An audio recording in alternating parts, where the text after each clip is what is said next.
अस्सलाम वालेकुम नाज़रीन, आप उर्दू पॉइंट देख रहे हैं। मैं अमीर हमजा हूँ। नाज़रीन, मशहूर यूट्यूबर रजब भट्ट और मशहूर टिकटॉकर नदीम नानीवाले को इस्लामाबाद हाई कोर्ट से 10 रोज़ा राहदारी ज़मानत मंजूर करवा ली गई है। मेरे साथ सीनियर क्राइम रिपोर्टर और कोर्ट रिपोर्टर ताई नसीर मौजूद हैं। इनसे सारी तफसीलात जानते हैं। सर, ये बताएं कि आज ज़मानत उनकी मंजूर हो गई, अदालत में क्या समाअत हुई? जी देखिए, आज जब नदीम नानीवाला और रजब भट्ट इस्लामाबाद हाई कोर्ट में पेश हुए अपने वकला के हमरा, तो राजा इनाम अमीन मिन्हास की अदालत में उनके केस की समाअत थी, क्योंकि गुज़िश्ता रोज अदालत ने इनको प्रोटेक्टिव बेल दी थी और FIA को ये डायरेक्शन दी गई थी कि नदीम नानीवाला और रजब भट्ट जब पाकिस्तान में लैंड करें तो आपने इनको अरेस्ट नहीं करना। गो के रात को वहां पे जब ये इस्लामाबाद इंटरनेशनल एयरपोर्ट पे इन्होंने लैंड किया, फिर उसके बाद ये इस्लामाबाद आए और आज सुबह सवेरे तकरीबन 8:45 का टाइम था जब नदीम नानीवाला और रजब भट्ट इस्लामाबाद हाई कोर्ट में पेश हुए। तो जब कमरा अदालत में गए तो इनके वकील ने ये इस्तदा की कि हमें 15 दिन के लिए प्रोटेक्टिव बेल दी जाए, राहदारी जमानत दी जाए, हिफाजती जमानत दी जाए, क्योंकि कराची में भी केसेस हैं और जगह पे भी केसेस हैं। तो अदालत ने तकरीबन 5-10 मिनट की समाअत हुई होगी, तो अदालत ने कहा जी कि हम आपको 10 दिन की जो है प्रोटेक्टिव बेल दे रहे हैं, राहदारी जमानत दे रहे हैं। तो आप ऐसा करें कि इन 10 दिनों के अंदर अंदर आप अपने मुतलका अदालतों में जाके पेश हो और वहां पे केसेस का सामना करें।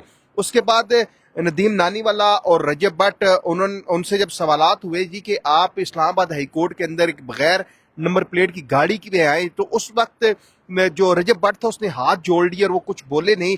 ताहम प्रोटेक्टिव बेल हासिल करने के बाद वो उस गाड़ी में जो वाइट, तो वहां पे उसके बाद उनकी जब जमानत होगी तो वो बाहर चले गए। अब उन्होंने मुतलका अदालतों में पेश होने, क्योंकि रजब भट्ट के ऊपर देखें तौहीन रसालत का केस है, इनके ऊपर मेन जो उनको प्रोमोट करने का इल्जाम था। और डकी भाई, आपको मालूम है कि वो जब अरेस्ट हुए फिर 100 दिन के बाद अच्छा, ये बताएं कि जब रजब भट्ट और नदीम नानीवाला अदालत में आए, उसके बाद उन्होंने सहाफियों से गुफ्तगू की, आप भी वहां पर मौजूद थे, क्या बातचीत हुई वहां पर? देखिए, रजब भट्ट से जब सवाल किया गया जी कि आपको डिपोर्ट किया गया है, तो उस पर रजब भट्ट ने कहा जी देखें, अगर मुझे डिपोर्ट किया जाता तो मैं जो है B क्लास में आता, मैं तो A क्लास में हूं। तो ये टोटली सिर्फ बातें हैं, इनमें हकीकत कुछ भी नहीं है। और दीगर उन्होंने यही कहा जी हम पाकिस्तान में आए हैं, हम अपने केसेस का सामना करेंगे, जो हमारे ऊपर केसेस बनाए गए। अब वो मैंने जिस तरह आपको बताया कि मेन जो केस है, केस तो वही है बैटिंग एप्स का, लेकिन उसके साथ साथ रजब भट्ट के ऊपर मेरे ख्याल से लाहौर में जो तौहीन रसालत का केस है, एक वो केस है। अब ये केसेस में अपीयर होंगे और वहां पे जो कुछ होगा वो अवाम भी देखेगी, क्योंकि अब ये अदालतों के रहम करम पर है ना, अदालत जो फैसला करेगी ये फेस करने के लिए। तो अगर रजब भट्ट ने फिर क्या बताया कि 10 दिन की जमानत के बाद वो किस अदालत, मुतलका अदालत ने बताया किस अदालत में जाएंगे? देखें, उन्होंने एक तो कराची का जिक्र किया, कराची में उनके, फिर लाहौर में उनके, और इस तरह दीगर शहरों में, रावलपिंडी में भी उनके ऊपर एक मुकदमा दर्ज है चक्री थाने में। तो अब वो वहां पे वो रैश ड्राइविंग का पर्चा था, ये गाड़ी चला रहे थे उसके ऊपर। तो अब जहां जहां पे इनके केसेस होंगे, क्योंकि पहले उनकी प्रायोरिटी ये है कि कराची के मुकदमे का उन्होंने जिक्र किया जो प्रेस कॉन्फ्रेंस में कि भाई मैंने कराची के मुकदमे में अपीयर होना है। अब कराची में जो मुकदमा होगा, फिर नदीम नानी वाला है, ये दोनों, क्योंकि नदीम नानी वाला देखें वो तो टिकटॉकर है और रजब भट्ट है यूट्यूबर्स।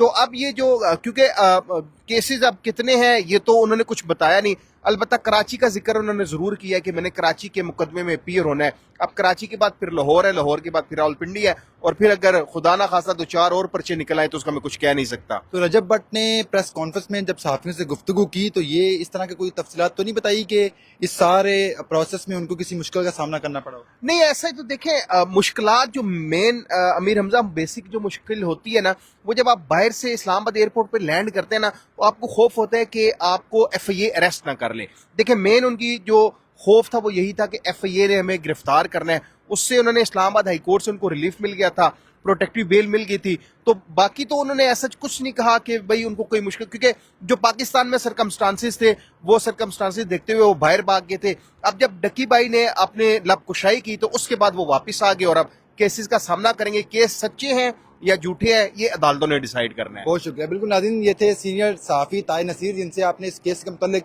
सारी तफसीलात जानी। अब तक के लिए इतना ही, मिलते हैं नेक्स्ट वीडियो में, तब तक के लिए अल्लाह निगहबान।